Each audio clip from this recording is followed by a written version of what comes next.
Hello, everyone. This is Diamanda HAGAN, and the Omega is going to introduce this episode of Lesbian Talk. I think you just introduced it for us. Well, you have to do it again and better. Um, Hi everyone, I'm the Omega Geek, and welcome to Lesbian Talk, where you sit down and listen to lesbians talk. It Da, is. da, da, da, da. It's so fascinating. It almost sounds like it should be some sort of a podcast on a website that few people listen to, but they really, really enjoy. Or something like that. So we have to apologize for our sound quality because, unlike the last three episodes, we're not in the same room. In Yeah, fact, we're in different continents we're in and total. time zones. Yes, we are in totally. I think we're in different. Okay, you got continents and time zones. There must be something else that we're different. Countries? Well, damn it, you got the other one. Let me think. Geological plates. Yeah, that's true. So, if you want better sound quality out of us, write to the federal government and ask them to repeal the Defense of Marriage Act so Hagen can come live over here and we can record in the same room. Or just send us Simple, right? money so that you can move over to the UK. Yes, send us lots and lots of money. Like a whole pile of it. Yes. Digitally. Or draw us a pile of money and we'll put it up as fan art. Ta-da! Yes. And, in those, related to that a little bit, if you have fan art of us, or either of us, then please link it to us on, well, you can contact either of us on our individual, Facebook fan pages, Or uh, Twitter. or Twitter or whatever, so that we can add it to our archive of images that we use for the show. And so people who actually have the blip window up and watch the podcast, they can see your art and who you are and your deviant art, and they can go be like, "Wow, this person's amazing. Thank gosh that I saw it on a podcast." Yes, for I am totally going to pay them to do me a picture of a dog. Or a koala bear. You could. Yeah. Although Soundbite got a bit annoyed earlier today about koala bears being referred to as bears when they're not in fact bears. They're marsupials, right? Yeah. I just, Well, that's just we call them koala bears. It's, you have to deal with that. Gummy bears aren't real bears either, but we call them gummy bears. do you? I call them samoflanges. You liar. You probably call them something weird like jelly bears, because you guys don't have the word gummy in your vernacular. You have like jelly babies, which are like not really gummy, but kind of awful. Well, we do have the word gummy, it's just not commonly used. I do recall as a child watching the Gummy Bears TV show. And then many, many years later, many, many, many, many years later, my mind was slightly blown whenever I realized that it was based off of the sweets. Well, it was only really tangentially based off the sweets. I mean, they had a whole like storyline and like a world and stuff. Yeah, just showing that you can create a cartoon out of pretty much anything. Yeah, that's true. I, Actually, Disney has a good history of taking things like the ride Pirates of the Caribbean and making it into like an entire franchise. this is true. Although, can you imagine? Imagine if the Haunted Mansion movie starring Eddie Murphy had been popular. The Haunted Mansion these days would feature an animatronic Eddie Murphy in it. I don't know if that's a good thing or a bad thing. I think it's a wonderful thing that it's not. Yeah, yeah, let's agree on that. Also, sorry if my voice quality is pretty bad. I'm still getting over death flu. I had laryngitis for the past few days, so Yeah, you got you're lucky you flu. have this much. You had flu, and it was that the crazy flu coming from the south, or another I type of don't, I flu. don't know. I mean, they're saying that like flu is like at epidemic proportions in like 47 states, and that like it's not uncommon to be sick for 2 weeks. I was feeling like especially weak. I was like, why am I still this sick? But Mm. apparently, it's not my fault. Yeah, this hit you like the day before Magfest. I don't know how I managed to miss it. I don't know. I was pretty sure. I mean, it was a good thing that you didn't get sick. I was worried about you, but it was a pretty bad flu. Like I was delirious apparently. Yes, you were. You were convinced that wasps were trying to get you. No, no. Let me explain. I remember. Okay, so on Wednesday night before Magfest, we were already at the hotel, and Hagen went out with Hardcore Kid and a few bunch of other people to go Rollickabout. And so I was sleeping and I was freezing cold. and I had a dream that there were these huge wasps that were first trying to get into the room, then they got into the hotel room, then they were trying to get into the bed to go in my veins. And then I remember waking up and thinking, oh my God, that was a horrifying dream. But apparently, when she came back to the room, I represented this as fact, Yes, you that did. it actually happened. Several times. I had 1.5 conversations with you explaining that it did not in fact happen and it was either a hallucination or you were dreaming. 1.5 conversations. Yes, it was a very special conversation. I really barely remember our conversation that night. Remember you getting home and I told you that I texted you, and then you turning on the light and I took some pills. And that's really all I remember. That was about midnight. I had gone on a expedition to get some soft drinks. But enough about that, because Oh yeah, that's right. we have a subject. At the end of last Yes. episode, we worked out a subject to talk about, and what was it, Kippers? He's sleeping on the couch, but it was the word pharos, Pharos, which means a lighthouse, which is a word that I'd never come across before, so. You'd never heard of the word lighthouse before? No, pharos. Smarty. Smarty's a totally different person on Channel Awesome. You're in one of those moods, aren't you? One of your little contrarian moods. I'm always in one of those moods. That's true. Well, honey, later after we're done, you can go on forums and fight with people on the internet. How about that? Oh, I've done that already. You love to pick fights on the internet. Only with people who deserve it. Hmm. So a lighthouse. I think lighthouses are cool. I would want to live in one, except for the danger of like a big, huge ship crashing into you. I think the point of lighthouses is that they're on rock, so the ship couldn't really crash into them. No, but that's happened before. I'm sure that's happened before. Like one that's on a rocky outcropping, and the ship was led astray in the storm and didn't see the light, and they crashed and everyone died. Crush. Probably somewhere like New England, and now their ghosts haunt to this day. Amen. I'm just confused as to how the ship would get so far inland that it would hit the lighthouse. Because if the lighthouse was on like a little like teeny peninsula of rock that jutted out. But the point of lighthouse is that the light can be seen out in the ocean, and as long as you're not very far from the ocean, doesn't you don't actually need to be near the coast. Well, maybe they were not near the coast before, but because of global warming now they are, because the tide now comes up higher. So your traditional ghost story that you've created in your mind is now set in the real world time right now. Because there was a ghost ship of whalers putting into sea at Nantucket. Okay, Arr. so it's global warming, which means that it's present day, but you've got But it could ghost have been whalers. no, because it could have been global warming from the Industrial Revolution because of London and like coal dust and soot. Because we had the Industrial Revolution too, kind of, in New England with all the textile mills and things, and it melted some of the polar ice caps. But we were stupid then because it was the Victorian times and we didn't have iPods yet and we weren't paying attention. Whalers, ghost whalers. I I, Ooh. I suggest you write a novel on this immediately. I've taken cold medicine today. Can you tell? Just a little bit. Mm. But lighthouses. Now, not really a singular subject for us to talk about because neither of us are lighthouseologists, but we can talk about different versions of lighthouse and things like there was, of course, the lighthouse in the Australian kids series Round the Twist, which I don't Oh, expect. right, of course. That's the first thing I think of when I think of lighthouses is If you an watch, Australian children's show. if you watched Round the Twist as a child, you would think of that first. Round the Twist is an absolutely brilliant and charming kids show that I watched as a child. I preferred the first 2 seasons, and then the second 2 seasons they sort of had like 5 years later, and I wasn't as entertained by. But it's And half the cast had died of poison. Because Australia. I mean, well, I love you, koalas. I really don't want to mention about.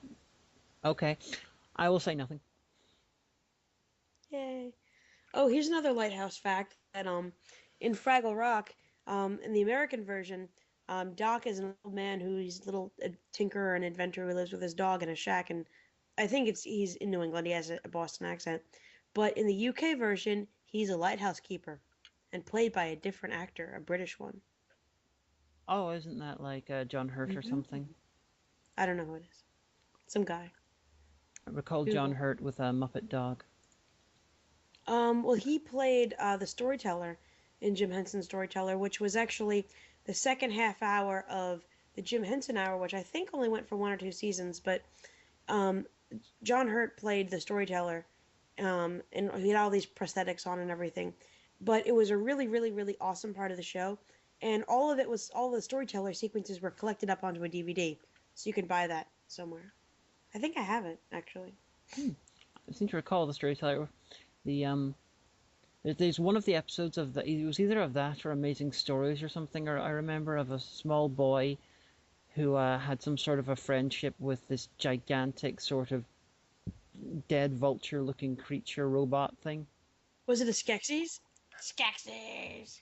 Not quite a Definitely. Skeksis, but it was much more bird-like than them. Not just in the face, but had wings and everything. I can remember the animatronics used in it. I remember seeing a documentary about how they built it. Gelfling. I just want to say that like randomly for the rest of the podcast. She's had cold Gelfling. medicine. No. Do you want me to pull out my impersonation of one of the Skeksis? You, No, because this is probably scary. because yeah, you've told me that the impersonation's scary. A lot of your voices I don't like. Sorry about that. That's fair enough. But the around the twist, it was 4 seasons, but it was all based on the stories by this guy. I think it was called Richard Jenkins, and he just had this regular family who lived in a disused lighthouse, or a retired lighthouse, and just paranormal stuff happened, and it was really wonderful. You had you had Like scary paranormal stuff or like zany paranormal. a mixture. You had these episodes where there was a ghost living in the outhouse, or there was They had an outhouse. yeah. Ha! They don't have toilets in Australia. I Well, mean, I love you, koala bears. this was like an 1850s building, Oh, well, they and could still put one in. well, That's horrible. for in the episode that I recall, they had the outhouse, but there was also an episode Couldn't they put a toilet in the outhouse? maybe, but there was Like a with ghost water? in there, and it was like, oh no. And then there was an episode which was I recall being quite charming, where you had a dead fox, which I think had been taxidermied, but its partner, its mate was sort of still out there, and they had to bring the fox back to life so that it could run around free That's with its mate. horrifying. That's terrible to show that to children. And that's why it was a good kids show. Kids need to be horrified every so That's often. terrible. This is why we have completely different standards of television when it comes to kids. I know I'd be horrified if I was like, "Mommy, what's an outhouse?" And she explained it to me. I'd be like, "I'm scared."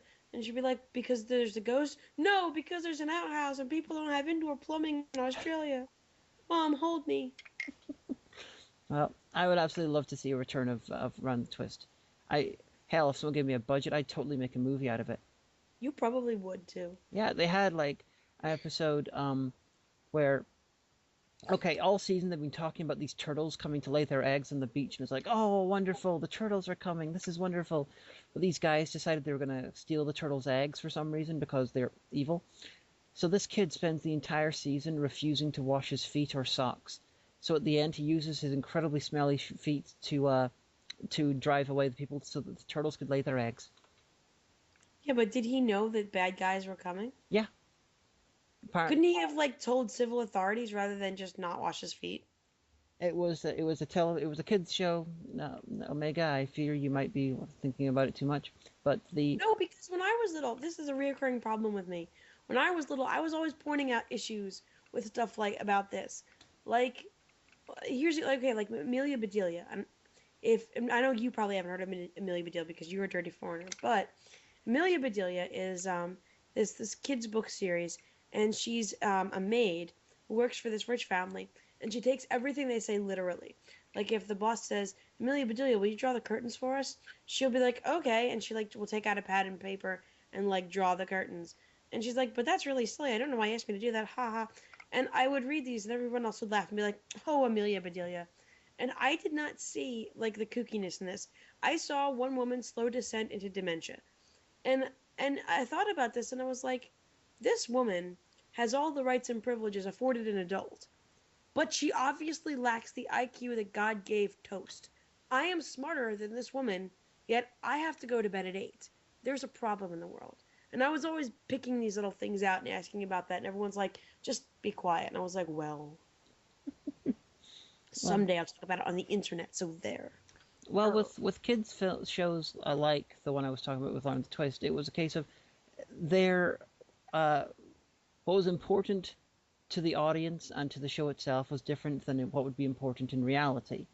And I'd say that was the first time I'd ever seen in televised fiction an honest to goodness fiction, arc across a series. It was fascinating at the time. I have in stuff like Fraggle Rock, Hmm. where you would have a payoff at like a few episodes down the line. But then again, not everybody can be as brilliant as Jim Henson was. Indeed. There was another episode where this guy got magical. I think it was magical, although it might have just been, it might have been created by microwaving them or something. He had magical swimming trunks, and I think he might have got them just by microwaving them, but who knows? And this gave him special That's super because the abilities. microwave it was seen in Australia as some kind of magical demon device to the people who don't have toilets. But continue.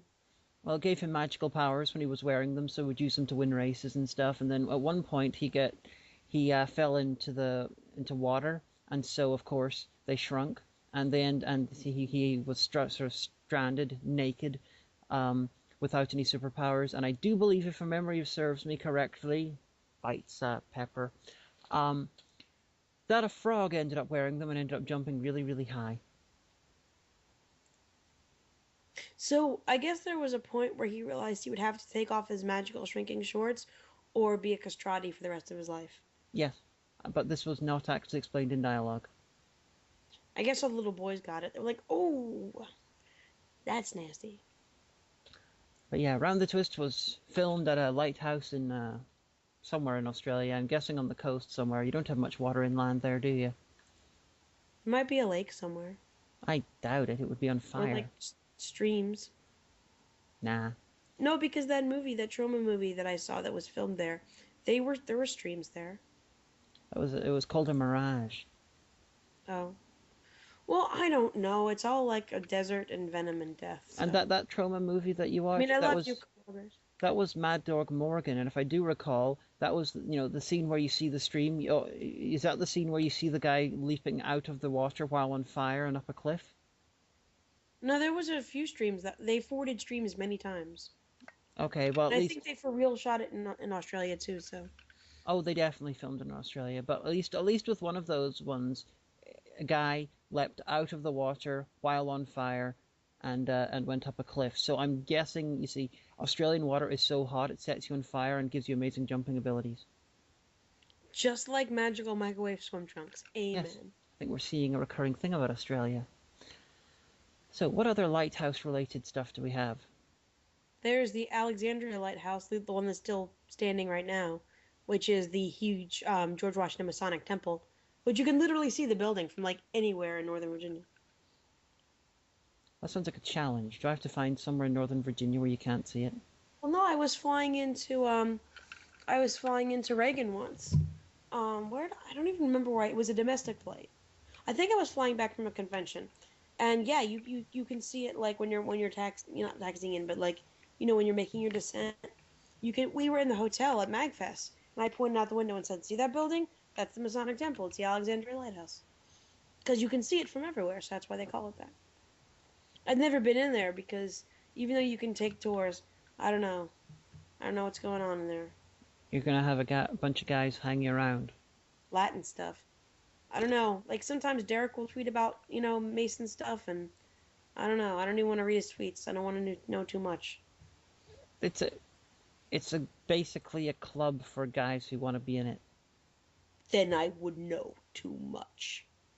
So do they I guess they have to, is it just white guys or can any guys of any color join?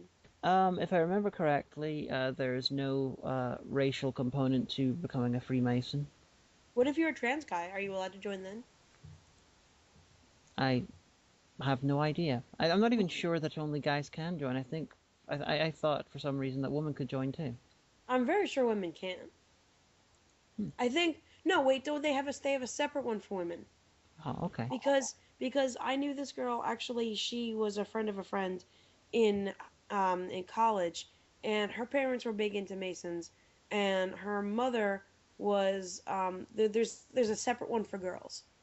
It's like the Girl Scouts and the Boy Scouts, but it's like the Masons and then the Masons for girls. Masons and the Mason Dixons. That would be great. I don't think it's called like that. Masons, if you're listening, we're very sorry and we love you and that all that Latin's great. We're just saying. Hey, I've got nothing to apologize for and to grovelingly, be all don't hurt me to them for. I got nothing against the Masons. You're the one who's being all like, I would know too much. Because Secrets. I don't What are they know. doing? I don't know. I mean, they're up to something up there a bit. I mean, I'm not afraid of the Mormons. Everyone knows what they're up to. And the Scientologists, everyone knows what they're up to, and no one cares. So, But lighthouses. yeah, lighthouses. They're special.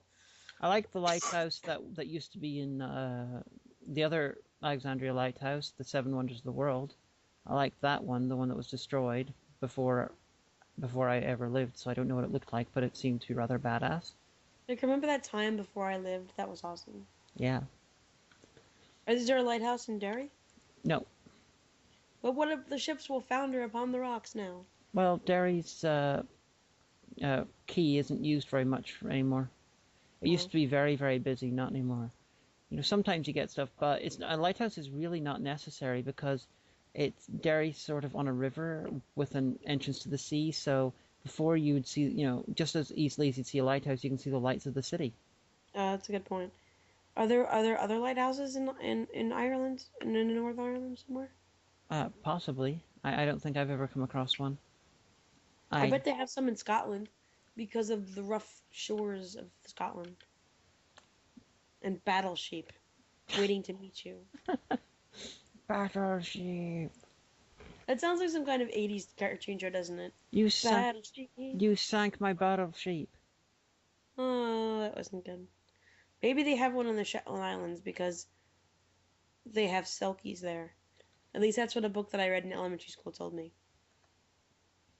The what's a selkie? It's like our guide to the rest of the world. Australia's on fire and there are selkies. Amen. Well, I have looked up lighthouses in Northern Ireland, and apparently there's a couple. We should go see them if you're allowed to. Yeah. Well, you can. No one can stop you from, No, but I mean sometimes they have tours. Oh, you mean going on the inside of it? Yeah, yeah.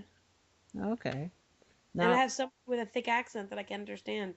Tell me about how one time in 1773 something happened. They'll be like, and then look at me for like, you guys don't know this. We went to when we met in Belfast years ago. We went on this double-decker bus tour, and the guy had such a strong, thick accent, and he would keep like saying historical facts, and then like look at me like, "Are you impressed yet? Are you impressed? American, do you think it's awesome?"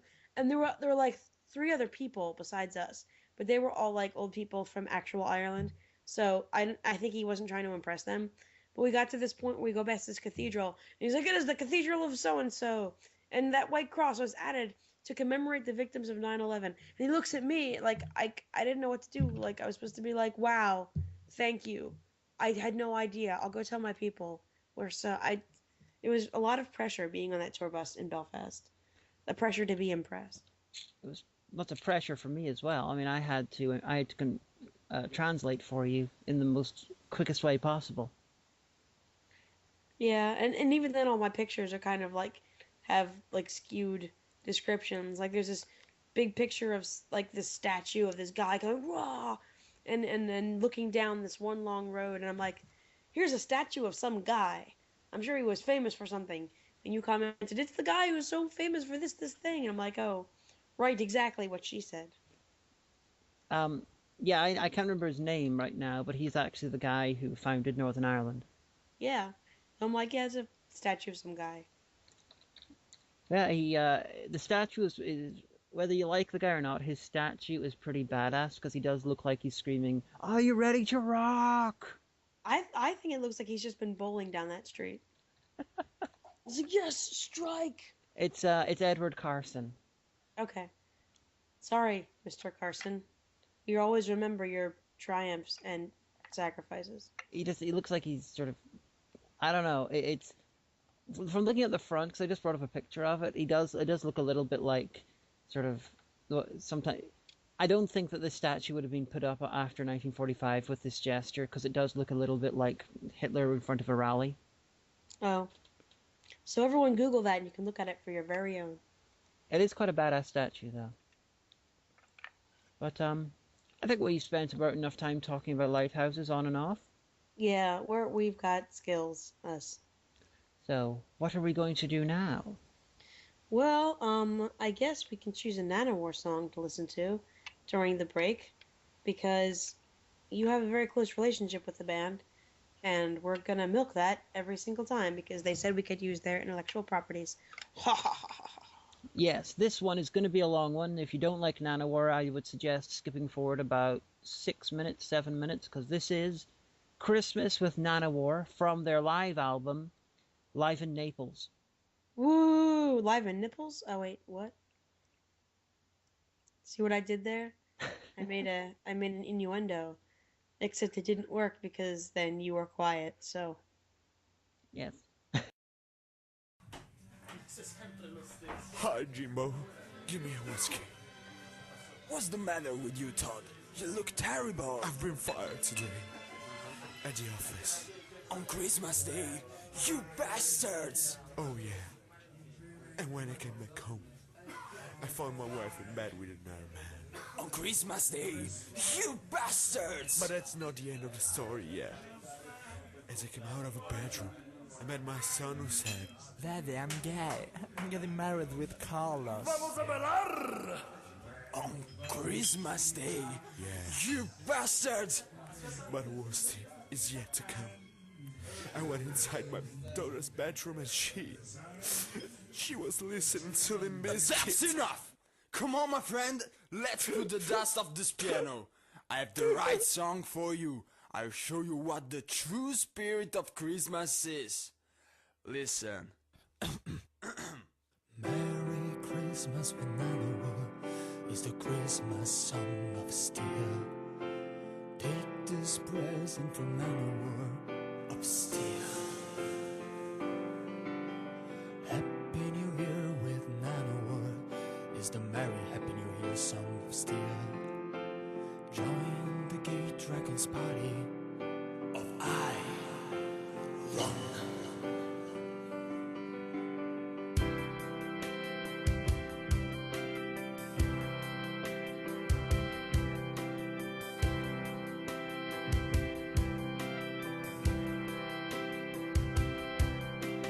Build a snowman with Nanowar and shape him like a balfour. Be careful and put the carrot on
man.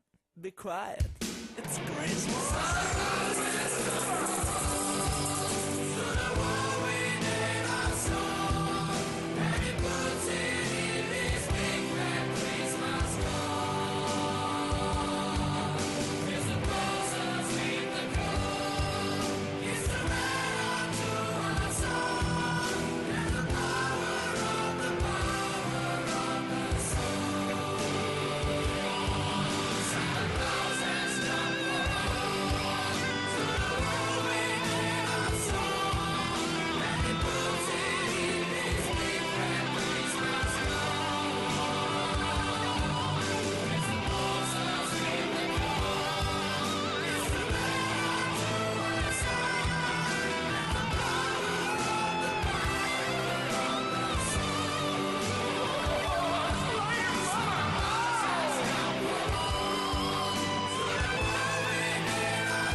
Muhammad Abdul, Gada Pancheri say, and Winona Ryder, Bafo. Don't you like Nanowar? No. And maybe you like Gloria Estefan. Don't shake your body, baby, do that conga. No, you can't control yourself any longer. Someone shake your body, baby, do that conga. No, you can't control yourself any longer.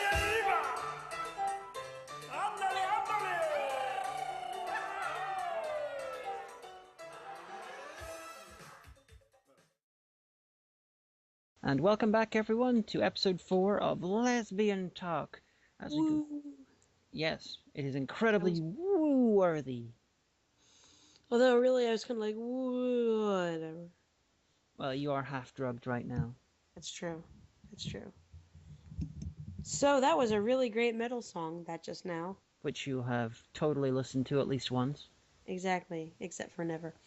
So, I think it's time for one of the regular features of our program, and that is, that's when you say what that is. What is it? It's Giovanni's trivia time. Oh, yes. So now you say that. Giovanni's trivia time, where Giovanni's trivia time, where a lobster teaches us all trivia about something or other. Yay! We're kind of half-assing it today. Everyone's gonna be like, I listened to your podcast and it was kind of crap. We'll be like, well, we're not half-assing it. It's you're slightly high because of medication, and I'm sort of pretty cold in a room far away from you. Yeah. If you were here, you'd be warm because I've turned the heat on because it's cold and foggy and disgusting. Yeah, and we could be all lovey-dovey and hugging while we do it and be all like, oh, I love you, while we talk about things that insult each other a little bit. Don't worry, my love and body heat will keep you warm. Also, the cat. Right now he's sleeping. I had folded some laundry last night, and he's sleeping on the laundry because a cat's place is always in the clean folded laundry. So, hey, Giovanni, wake up. I'm not asleep. I'm just sitting really still. You know, mammals have to move. We don't. Yeah. Okay, so what's our trivia fact for this week? Well, it's actually pretty interesting because it's something that I actually didn't know.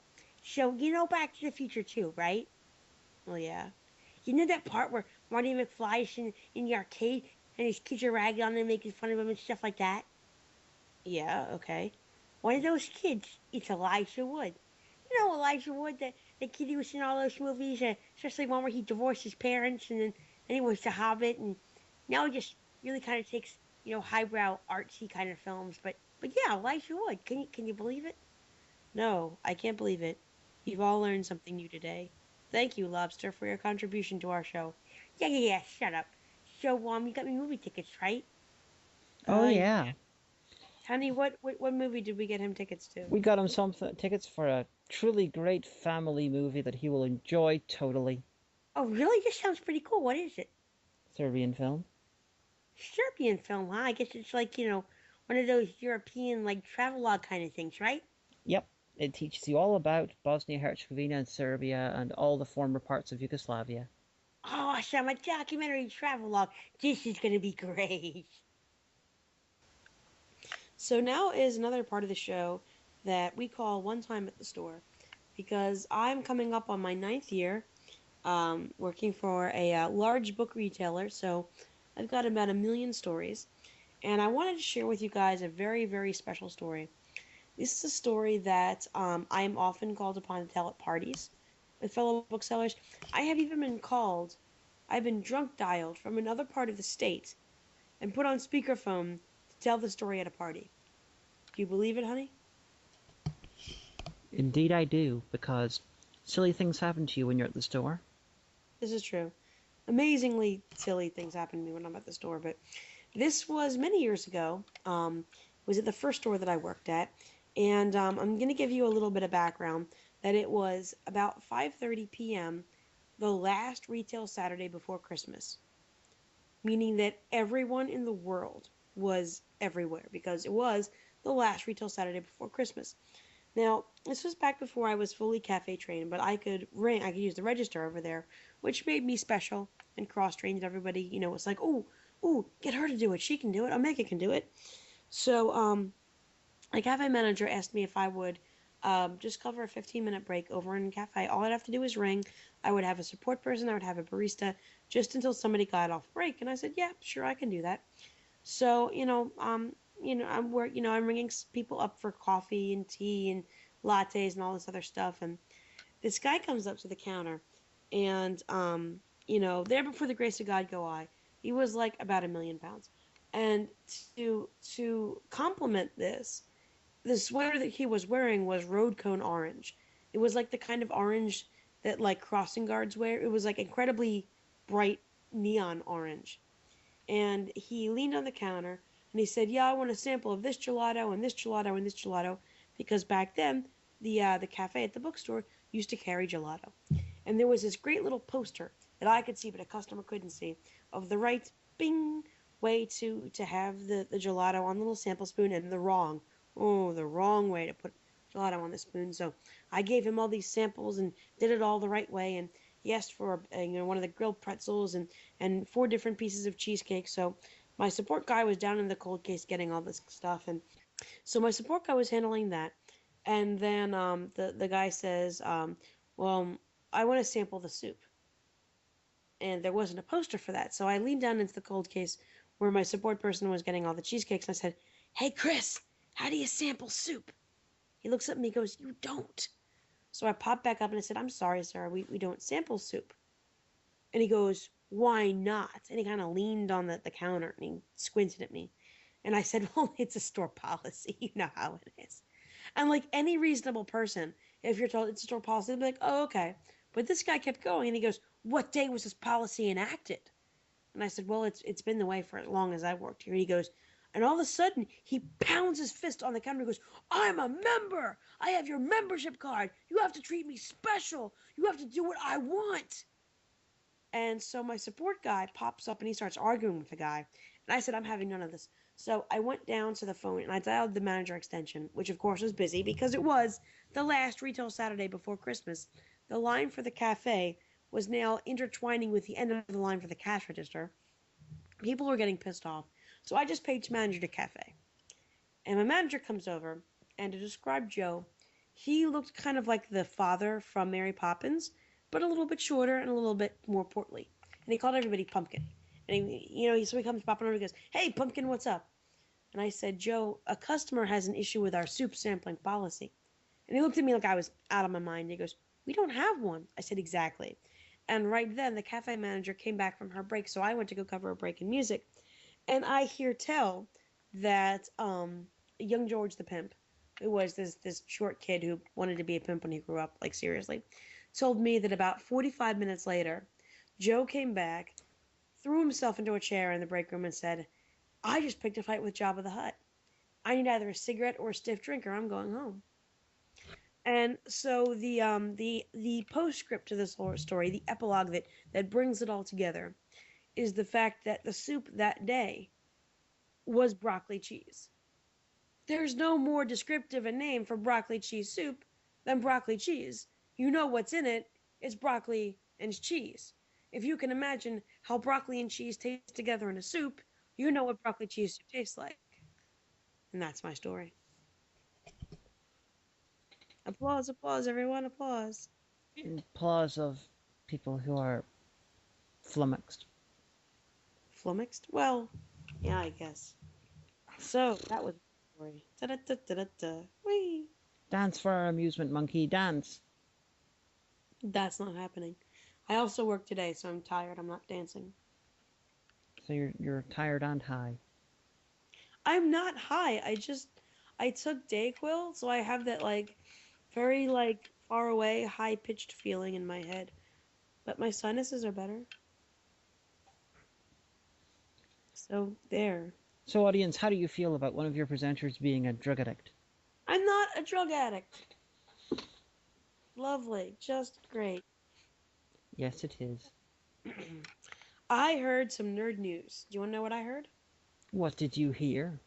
The nerd news that I heard is that Big Finish, the audio company that is licensed to do classic Doctor audio dramas, has something special planned for the 50th anniversary. Oh yes, this is true, because our final part of the show, we're not doing a film this time because we haven't seen a film and because, well, we spent a lot of time talking about lighthouses, so we're going to talk about Doctor Who for the last 15 minutes of the show. Yeah, we're going to talk about Doctor Who. It's going to be really cool. The TARDIS is awesome. And let's do a nice little segue into Doctor Who. This episode, Pharos, is about lighthouses. Do you know what featured in a lighthouse? Horror of Fang Rock, one of Tom Baker's best stories in Doctor Who. Wasn't there one in Curse of Fenric? Don't know if there was a lighthouse per se. It was sort of a military type base on the coast. I thought there was a lighthouse in the background. Yeah, well, Horror of Fang Rock was set inside a lighthouse. Dun dun dun. Tom Baker, Nash's favorite. And Horror of Fang Rock is one of my favorite episodes of his. Hey. I don't think Colin Baker's ever been in a lighthouse. I have no idea. But I don't think his doctor has. But the Big Finish 50th anniversary special thing. They have announced they are doing a 5 Doctors thing. I don't know what it's going to be called, but it's going to have the 4th, 5th, 6th, 7th, and 8th Doctors in one story. Although this, to be honest, this isn't as big a news as it should be because Big Finish has a tendency to do multi-Doctors every so often. They did the 4 Doctors, which was quite good. They did the Sirens of Time. They did Zagreus, which a lot of it was set inside the Doctor's mind and the Matrix and stuff. And the other Doctors basically had parts. They were playing other characters, but they were like facets of his mind. It was quite weird. But it's still really big news, especially getting Tom Baker in the same story as 4 other Doctors. Is he still alive? Yeah. Oh, He sorry, Tom Baker. Didn't realize that. yeah, Sorry about that. he's in his I think he's in his 80s. But Oh. he sounds pretty much the same though, although he's doesn't look very much the same. But Didn't you tell me at MagFest that like there's a Tom Baker impersonator that managed to fool like some of the other actors who played the Doctor? yes, John Coolshaw as a radio impersonator comedy show, Dead Ringers, would phone people up in various guises, and he phoned up several members of the Doctor Who cast and crew of the previous show as Tom Baker and had conversations with them. He also, this is the thing he's most famous for in the UK, John Coolshaw pretended to be William Hague, who was the head of the Conservative Party, and he got put through the switchboard at 10 Downing Street and got through to Tony Blair when he was Prime Minister. Ha! Tony Blair, to his credit, worked out it was him within about 2 seconds. That's pretty cool. He'd be like, "Hey, wait a second, you're not who you say you are." Pretty much. And he was like, "Damn it, Margaret Thatcher would have fallen for it." But John Margaret Coolshaw. Thatcher, panty snatcher. But whenever Dead Ringers went to a live action show, they continued their Doctor Who stuff with John Coolshaw would run around in real life as Tom Baker in the costume and everything, and force people to like help him buy clothing for his friend who was like a sea devil, or try to get. I think I've seen one of those National Play It sometimes where he gets on a train, and he goes somewhere on a train. Oh yeah, he's on the Channel Tunnel, and it's very ridiculous. And then later on, when the new series came out, they would do sketches involving the new Doctors. There was one I recall where Christopher Eccleston had to come back for Christmas to explain to his family that he was Doctor Who, and they were all disappointed because they're all Star Trek fans. And he still wears it. He's proud of being from a family of Star Trek fans. He still wears the Ferengi ears. They got him as a child. And That's got to be scarring. What did you get for Christmas? My mom got me Ferengi ears. Yep. Okay. But he still wears them. Aw. Good job, Bear Grylls. But the joke is he's got big ears. Oh. I've never looked at Christopher Eccleston's ears. Sorry about that. Because, I'm sorry, no matter what anyone tells me, he just reminds me of Bear Grylls. Like, I can't take him seriously as the Doctor because I keep expecting him to turn to his companion and be like, "Did you know that you can drink your piss 5 times before it's not nutritious anymore?" I don't even know what accent that was, but Bear Grylls. Dun dun dun. You absolutely love Bear Grylls.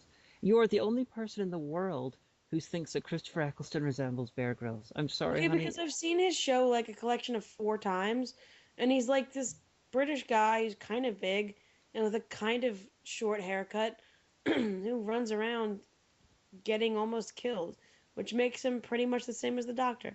And that's I've only ever seen one Christopher Eccleston adventure, and that was Rose. And and Rose wasn't I very good. Never wanted to, because he's just too last action hero. He's just not the Doctor. You can't imagine him being intelligent. I mean, no offense to Christopher Eccleston, the actor, but he just, with his leather jacket, no, it's just not good. And now the Doctor's 17. Arnie I in like him when he's old. Arnie in Last Action Hero actually looks more like the Doctor than Christopher Eccleston did. Probably. He's got more wrinkles on his face. Literally, I'm sorry. As far as I'm concerned, the Doctor is old, or at least distinguished. I mean, I like Matt Smith. He's a nice enough guy, probably, but he's just 17, and we can't have that. He's younger than me. Well, he's not 17. He is younger than you, though, yeah. He's, honestly, I think Matt Smith would have made a great Doctor. I think he's fine. I got no problems with Matt Smith. I think he's better than Tennant. I just wish that The whiny one. I wish they'd cast him when he was 20 years older. I'd much rather Doctor to be 45 or up. Yeah, because then he's distinguished and stuff like that. Because now, I don't know. I just don't like it. Even my mom said, she's like, "Who's this kid?" I'm like, "He's the Doctor, don't worry about it." Because I got her the first season of his for Mother's Day last year. But the 50th anniversary coming up, the details are very, very sparse on what the BBC are going to be doing with the main show. Although there was a thing called Blogter Who, which had a big article, basically, so-called leaking the plans for the 50th anniversary, and they were really in detail. And they explained things like using all the 11 Doctors in some way, and Eccleston might have a big part, might not, depending on, they have 2 versions of the script, one with him with a big part, one without. And the interesting thing that gives credence to this is that it was actually pulled by, under threats of legal action from the BBC. Ooh. So, And Colin Baker said he's not been involved, but then again, he said nothing was going to happen before he went to that British reality TV show. So this is true. Although apparently, roughly when they'd be filming it, a lot of the other doctors are down in Australia or something, this sort of big convention or something. So people are saying all like, oh, they're on the other side of the world when they're filming it. And it's like, I would then remind people that Matt Smith is the one who kept yelling that Peter Jackson should direct an episode, filmed in New Zealand. that's so awesome. Like, I think Peter Jackson should direct this. And Peter Jackson's like, I love Doctor Who. Totally, I will. Yeah, Peter Jackson, who, if I remember correctly, he's got a Sylvester McCoy costume in a glass case in his living room.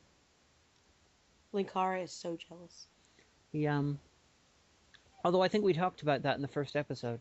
Didn't we? Oh, sorry. Did I say the same thing then? Probably. Then again, I probably did too. Yeah. Sorry we repeat ourselves. Just hit us until we stop. Repeat, repeat, repeat, repeat, repeat, repeat, repeat. It's like that little joke that you used to say when you, when you were in first grade. Pete and Repeat went to the fair, but Pete fell down and died. Who's left? And you would say repeat, then you'd say it again until somebody slapped you. Because that was high humor when you're in first grade. You're like, I'm just not even going to dignify that with a response. I never dignify you with a response. Hey, I'm your wife. You have to, like... I'm only married you to get close to Kippers. That's true. Well, too bad. He's still sleeping on the laundry, so... But for the second half of season 7, are you looking forward to it? I am. I really want to know what the deal is with Oswin. Like, when we saw the snowman... Oh, spoilers! Spoilers, spoilers, spoilers. Although by now, if you haven't read about it on the internet, it's not my problem, but... Spoilers. But, so, when we first saw the snowmen, at first I thought they were, like, doing an homage to Asylum of the Daleks. Like, huh? See? Remember that episode? We're totally talking about that, remember? But then, like... the last 5 minutes of the episode, and then, the coming soon, I was like, so what's her deal? What's going on with her? What's this about? Yeah, there's a little question mark over what exactly is up with her. Though honestly, I really wish there wasn't. One thing that New Who that really bothers me is the fact that they will. The companions are supposed to be regular people who get to have adventures. They're an access point for the audience. They're supposed to be the audience, the surrogate for the audience. And the new series is like obsessed with having the companion be as interesting or nearly as interesting or possibly more interesting than the Doctor, and it really annoys me. I just like a normal person picked up, has adventures, goes off. That would be cool. I wish Stephen Moffat wasn't obsessed with the power of love. It's the power of love. No, it was so stupid. Okay, again, spoilers. But so in the Snowman, like the alien lesbian detective is like, which is something that it was just wrong with that episode to begin with. Was like, oh no, there's salty brackish tears falling in London, and the doctor looks at the camera. I swear to God, he was looking right at the camera. He was like, there's only one thing that could cause this to happen. The tears of an entire family on Christmas Day. And I'm like, no, stop it. You've seen so much worse in your hundreds of years of life, in all of your incarnations. You've done worse. You destroyed your own civilization with your own hands. The fucking tears of a family on Christmas Day. Fuck that. Fuck the power of love. Like that one episode last time with like, oh, he was almost a Cyberman, but he heard his child crying, so that's all it takes to defeat the Cybermen. If the cries of a child were the only thing it took to defeat the Cybermen would be done by now. I'm so over it. All right, sorry about that. No, nothing to be sorry about. I pretty much agree with you. Tears of a child. I agree with you. Though It's so, don't worry, the Cybermen aren't a threat. Just cry. It's like, what's next? Care Bear stare? Yeah, did no one else who was getting cyberized ever feel, terrible emotion? Yeah. It's like, oh, they're slowly turning me into a cyborg creature thing, removing my individuality. Oh my gosh, I guess this is nothing to feel bad about. The tears of a family on Christmas Day. Stop it. Stop it. Rassilon will come and hit you up the back of the head. Stop it, Doctor. And You know. proper Rassilon. Don Warrington or Five Doctors Rassilon, not Timothy Yeah. Dalton Rassilon. Take that, Timothy Dalton. I realize that anyone watching this, well, listening to this, who doesn't follow Doctor Who will have absolutely no idea what we're talking about. So, Well, you should go check it out. for anyone who has never seen Doctor Who, the Doctor Who is about a friendly alien called the Doctor who has a time and space machine who picks up humans and goes on adventures.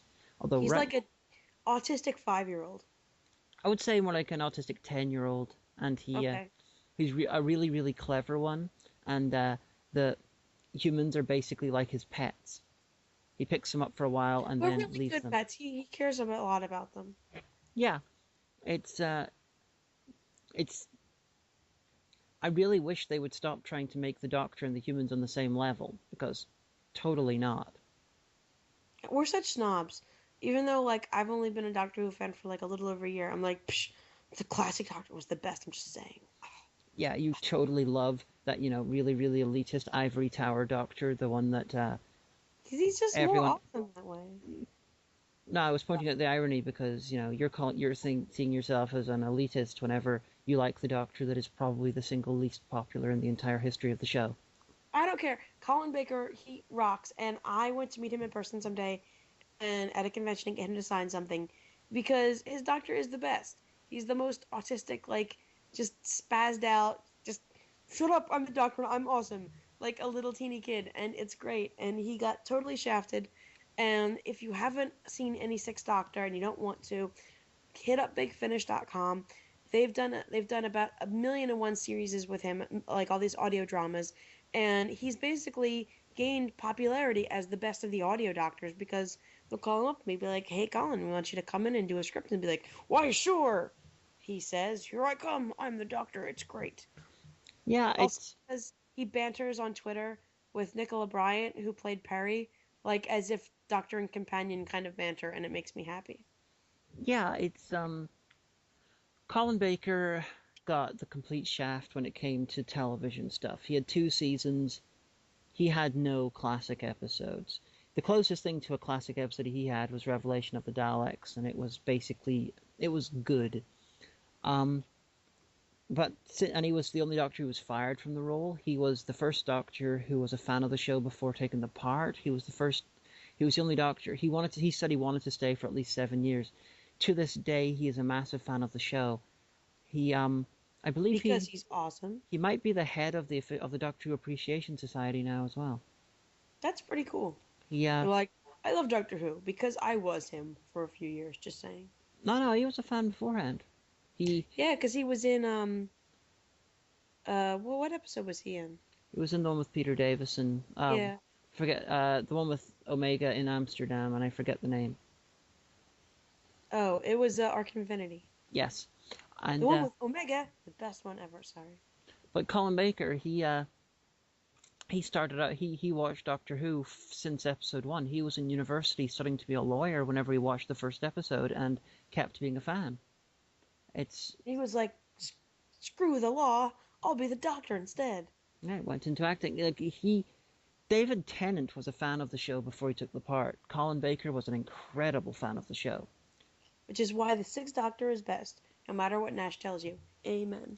But the audio adventures he's done, head and shoulders above the rest of them. Partly because, now this could be, just sort of rumor and hearsay, but apparently he takes the roles more seriously whenever in the audio adventures than the other audio doctors. They will get a script and then just come in and record it, while he will take the script days early, and he will read through it and do practice and stuff like that, and do research, allegedly.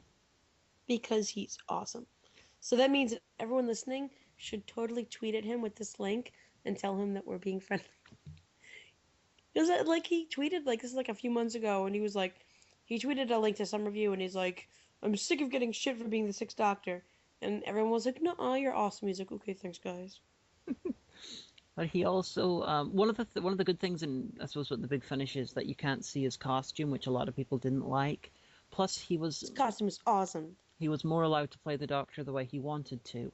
He, as seen in the TV show, he's extremely sort of boisterous and sort of angry and things. His idea was to start off like that and soften over 7 years or 8 years, and tone down the costume. Like, he originally wanted to wear black, but his suggestion was as his personality tones down, his costume tones down. How cool would that have been? If only. Yeah, he had this idea for a full-on arc for his personality and everything. Oh, The people who work at the BBC are douchebags, and see they let a child molester do whatever they wanted. and the The guy. child molester being Jimmy Savile, not Colin Baker. I thought we had to clarify that. Yeah, like Jimmy Savile was this like horrible child molester, and he molested like adults too, and raped people. And the BBC was like, "What? Child molester? We're just gonna look the other way." And now it's all over the news. And who looks stupid? The BBC. Amen. I'm gonna go back to Doctor Who. We can't because our time is almost up, honey. Okay, well, give me like a couple of seconds left, because it's Doctor Who, damn it, it's Doctor Say Who. go, say it, go. Doctor Who is the best show ever, and Colin Baker was screwed over by the BBC. That's the end. Ta-da! So, because I have the dictionary here in America, I need you to pick a page. And audience, Because I'm sure in one of our sort of end of episode geek tantrums, we're gonna go back to Doctor Who, because there's a fuckload to talk about. But if you're just joining us, we end every episode by picking a random word from the dictionary, and that's the first thing we're going to talk about next time. So, 621. Okay, hold on. That's the page she's It would looking help if for. the numbers weren't like next to the spine. That's true. Stupid bad Oxford American Dictionary. All right, hold on. Okay, 1 or 2. 2. Okay, 1, 2, 3, 4, 5, 6, 7, 8, 1 through 20. 13. All right. 1, 2, 3, 4, 5, 6, 7, 8, 9, 10, 11, 12, 13. Sever. To cut or break off from a whole, to separate, to sever a contract, to end it. Ooh, that does sound like an interesting thing. You know, we could talk about all sorts of things about Utopia. So saith the Oxford American Dictionary. And if you have questions about the drama at MagFest, guess what? We're not talking about it. Indeed. So there. So, I've been the Omega Geek, And I'm still Diamanda HAGAN. and we'll see you guys next week. Bye-bye.